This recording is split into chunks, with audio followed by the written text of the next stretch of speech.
Assalamualaikum warahmatullahi wabarakatuh. Baiklah, kami dari kelompok 4 ingin mempresentasikan hasil diskusi kami mengenai perubahan sosial dan unsur-unsur difusi.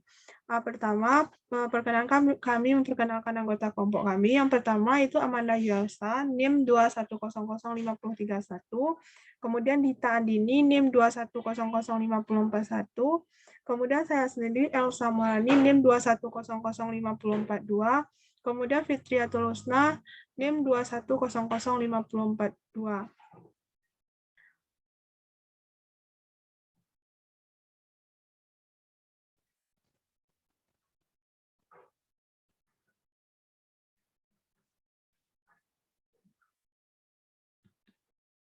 Baik, itu materi pertama yang tentang perubahan sosial yang akan dijelaskan oleh Dita Andini. Kepada Dita, dipersilahkan. Baiklah, terima kasih kepada moderator. Di sini saya akan menjelaskan tentang perubahan sosial. Perubahan sosial adalah bentuk peralihan yang merubah tata kehidupan masyarakat yang berlangsung terus-menerus karena sifat sosial yang dinamis dan bisa terus berubah. Perubahan sosial menurut ahli. Yang pertama ada Hirschman. Menurut Hirschman, perubahan sosial adalah fenomena sosial yang terjadi karena pengaruh komunikasi dan cara pola pikir masyarakat. Yang kedua ada Max Iver. Salah satu ahli sosiologi, Max Iver mengungkapkan pengertian perubahan sosial adalah budaya dan sosial budaya inilah yang terus berubah yang bersifat kesinambungan dengan hubungan sosial. Yang ketiga ada Max Weber. Perubahan sosial menurut Max Weber adalah situasi yang terjadi di masyarakat yang diakibatkan karena ketidaksamaan dengan unsur-unsur sosial yang ada. Yang keempat ada Gilin. Menurut Gilin, perubahan sosial adalah cara hidup yang dipengaruhi oleh kondisi kebudayaan material, kondisi geografis, komposisi penduduk, ideologi, dan arena yang dipengaruhi oleh hasil penemuan-penemuan baru. Yang kelima ada W. Korblum.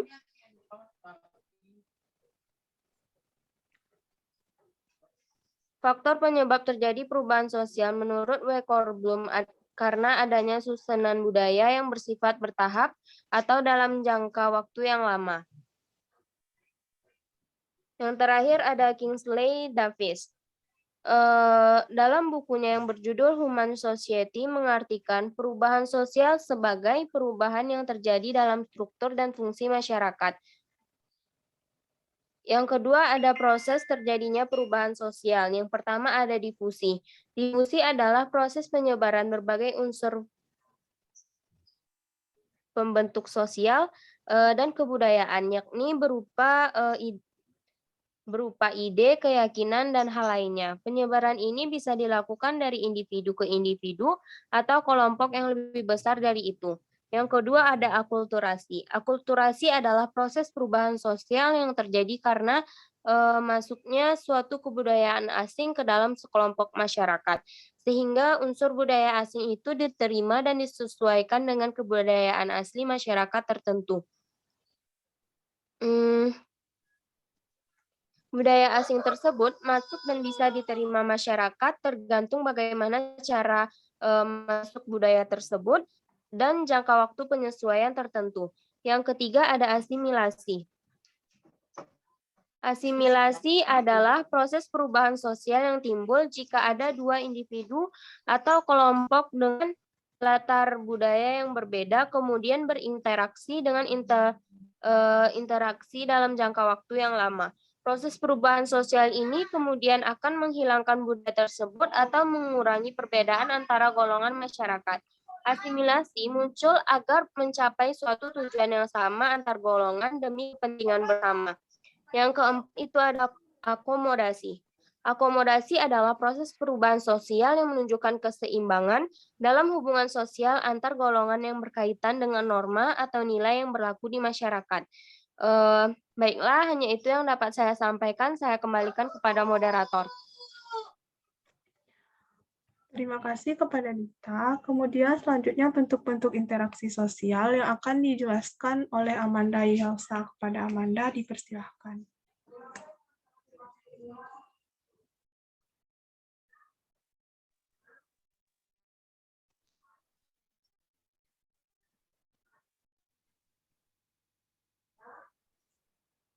Baiklah, terima kasih kepada moderator. Saya akan melanjutkan materi selanjutnya, yaitu bentuk-bentuk interaksi sosial.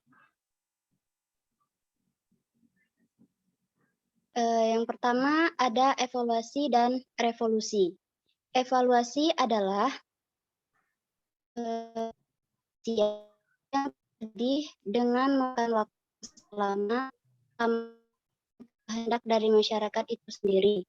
Perubahan evolusi kemudian dipengaruhi oleh dorongan masyarakat untuk menyesuaikan diri terhadap perkembangan yang terjadi saat itu. Yang kedua yaitu revolusi. Revolusi merupakan suatu perubahan sosial yang terjadi dalam jangka waktu yang cepat dan tidak direncanakan sebelumnya. Jadi revolusi ini adalah perubahan sosial kebalikan dari evolusi. Yang B, direncanakan dan tidak direncanakan. Perubahan yang direncanakan. Nah, perubahan sosial yang dikatakan direncanakan ini telah terjadi perubahan sesuai dengan perkiraan atau direncanakan oleh pihak yang membuat perubahan. Pihak yang membuat perubahan itu kemudian kita kenal dengan sebutan agent of change. Selanjutnya yaitu perubahan yang tidak direncanakan. Perubahan sosial dikatakan tidak direncanakan karena terjadi di luar pikiran atau tanpa perencanaan terlebih dahulu. Biasanya perubahan sosial ini yang tidak direncanakan akan ditentang oleh masyarakat yang bersangkutan atau diperdebatkan yang yaitu perubahan kecil dan besar. Perubahan sosial biasanya terjadi pada unsur perubahan yang tidak pengaruh yang berarti. Contohnya fashion dan lifestyle. Perubahan besar. Perubahan besar pada perubahan sosial hadirnya. Selain itu, perubahan sosial yang besar memerlukan keterlibatan masyarakat banyak sehingga menimbulkan reaksi dan pertentangan dari banyak kalangan. Itu artinya perubahan sosial tersebut penting dan besar. Materi selanjutnya yaitu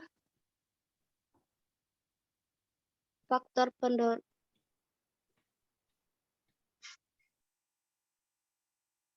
pendorong dan perubahan sosial.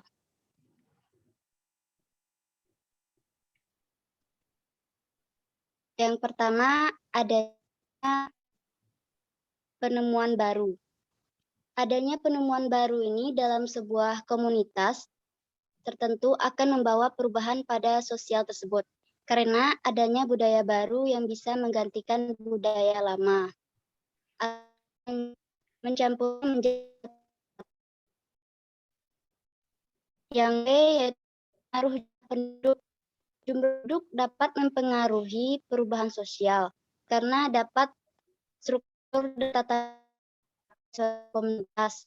Jumlah penduduk juga akan menjadi kekuatan bagaimana perubahan sosial tersebut bisa terjadi. Semakin banyak orang yang menggunakan budaya baru, maka suatu budaya lama juga akan mudah hilang atau tergantikan. Selanjutnya yang C, munculnya konflik. Konflik pada suatu perubahan sosial ini bisa terjadi karena adanya kemajemukan atau munculnya mayoritas dan minoritas dalam sebuah komunitas tertentu. Dari konflik inilah, maka suatu sosial harus mencari jawaban dari masalah tersebut, yang kemudian akan menghasilkan budaya baru atau fenomena sosial yang baru. Yang D, terjadinya revolusi. Revolusi atau pemberontakan ini juga bisa mempengaruhi terjadinya perubahan sosial. karena fenomena ini menjadi tanda adanya hal baru yang harus dilakukan. Misalnya, karena telah terjadi perang atau bencana alam. Yang E yaitu keterbukaan pada lapisan masyarakat. Keterbukaan pada lapisan masyarakat ini bisa menjadi perubahan sosial karena tipe masyarakat sangat berpengaruh dalam melakukan sesuatu hal yang baru. Yang F yaitu berprestasi. Masyarakat memiliki untuk berprestasi berarti memiliki keinginan untuk maju dan berkembang. Hal ini dapat membuat suatu komunitas lebih terbuka dan ramai pada hal-hal baru, karena memiliki kesadaran untuk berubah menjadi lebih baik. Faktor ini dapat memberi dampak positif bagi perubahan sosial yang terjadi di tengah-tengah masyarakat. Selanjutnya itu yang G, sistem pendidikan maju. Berbicara tentang perubahan sosial, maka tidak bisa dijauhkan dari faktor pendidikan yang berperan penting dalam terjadinya perubahan sosial. Tolak ukurnya pendidikan terus mengalami perkembangan, maka pendidikan pula lah yang membuat seseorang menjadi menghadapi perubahan. Maka semakin tinggi dan berkualitasnya pendidikan, maka akan besar pula peluang untuk memiliki perspektif dan wawasan seseorang untuk menerima perubahan. Oke, baiklah, itu materi yang dapat saya sampaikan. Saya kembalikan kepada Terima kasih kepada Amanda. Kemudian materi selanjutnya itu unsur-unsur difusi akan dijelaskan oleh Fitriyatul Husna. Kepada Fitri dipersilahkan.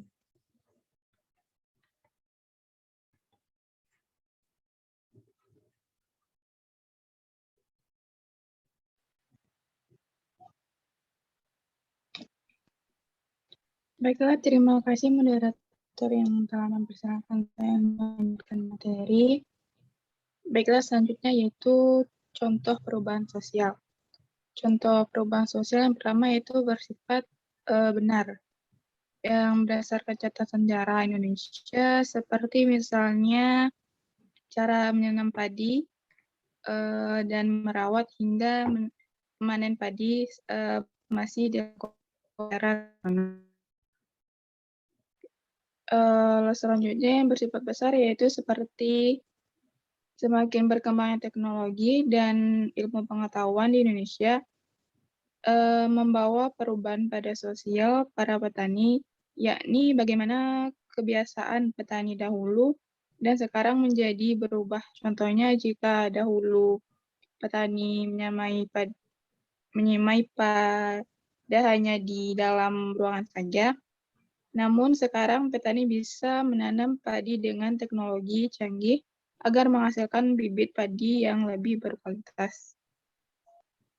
Yang B yaitu bersifat kecil. Contoh perubahan sosial yang bersifat kecil adalah perubahan yang terjadi pada gaya berpakaian atau fashion, yang mana suatu fenomena yang sangat besar perkembangannya, halnya dalam waktu yang singkat. Contohnya saja, yang paling mencolok yaitu perkembangan melihat perubahan gaya berpakaian dalam tren menggunakan hijab yang populer pada tahun 2000-an. Yang C yaitu dipengaruhi oleh negara lain. Perubahan sosial bisa dipengaruhi negara lain.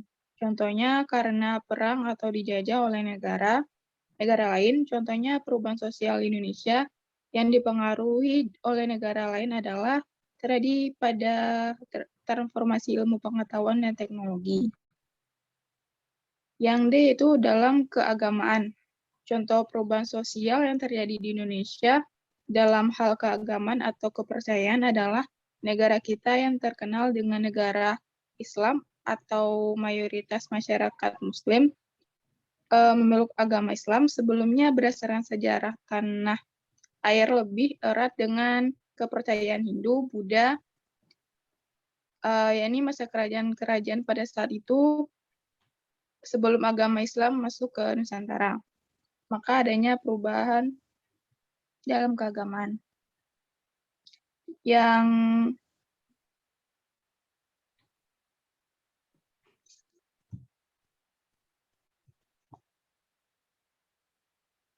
selanjutnya yaitu pada bangunan.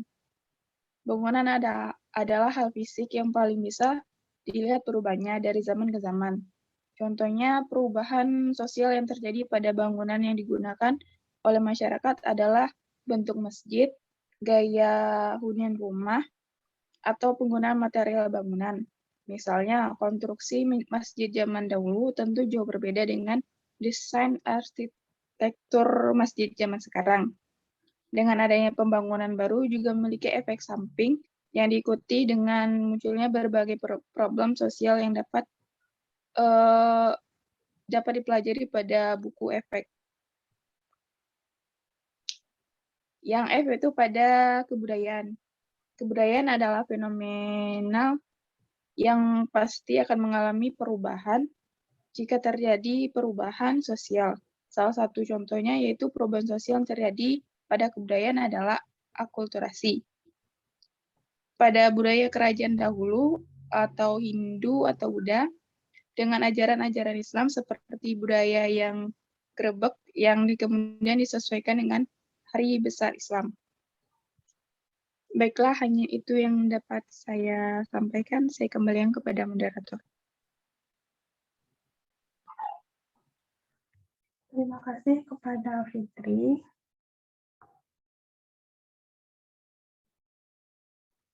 Materi selanjutnya yaitu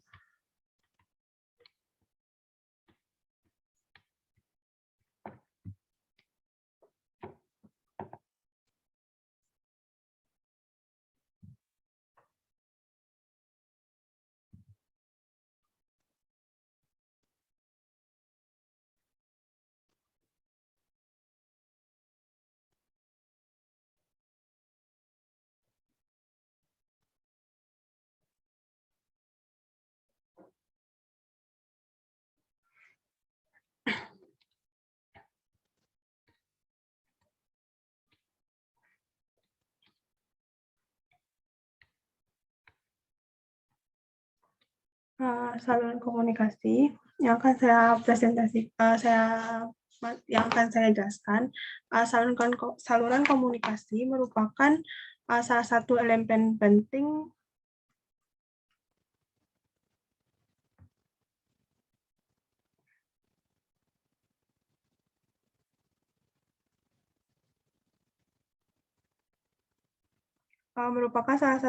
penting dan cukup menentukan keberhasilan dalam difusi inovasi yang sedang dilakukan, karena melalui saluran komunikasi, peran-peran inovasi yang dirancang dan dibuat oleh agen pembaharu dapat disebarluaskan kepada khalayak yang menjadi target adopter. Bahkan menurut pribadi 1995, saluran komunikasi tidak hanya sekadar pesan, namun juga berfungsi untuk memotivasi dan mendidik atau mengajarkan sesuatu pada khalayak yang dituju.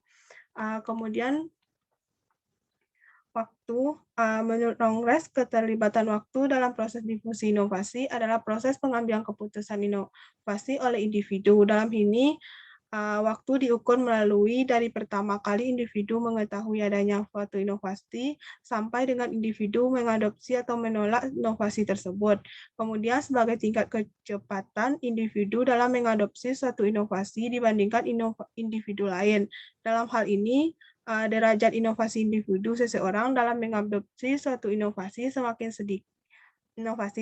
sedikit waktu yang digunakan oleh individu untuk mengadopsi suatu inovasi dibandingkan individu lain, maka semakin inovasi individu tersebut dibandingkan individu lainnya. Kemudian sistem sosial. Sistem sosial diartikan oleh Rongres 1996 sebagai seperangkat unit yang saling berhubungan dan berkaitan satu sama lain dalam upaya memecahkan masalah untuk mencapai cita-cita bersama. Anggota dari suatu sistem sosial berupa individu, kelompok informal, organisasi, serta subsistem. Sedangkan sistem yang dianalisis dalam studi difusi dapat terdiri dari petani, anak SMA, dokter di suatu rumah sakit, atau para konsumen. Menurut Rongres 1996, hal-hal yang perlu dibahas dalam penelitian difusi berkaitan dengan sistem sosial. Yang pertama adalah struktur sosial dan difusi, sistem sosial dan difusi, pembukaan pendapat dan agen perubahan, tipe dari keputusan inovasi, dan konsekuensi dari suatu inovasi. Mungkin sekian hasil diskusi kelompok kami. Kami sudahi dengan assalamualaikum warahmatullahi wabarakatuh.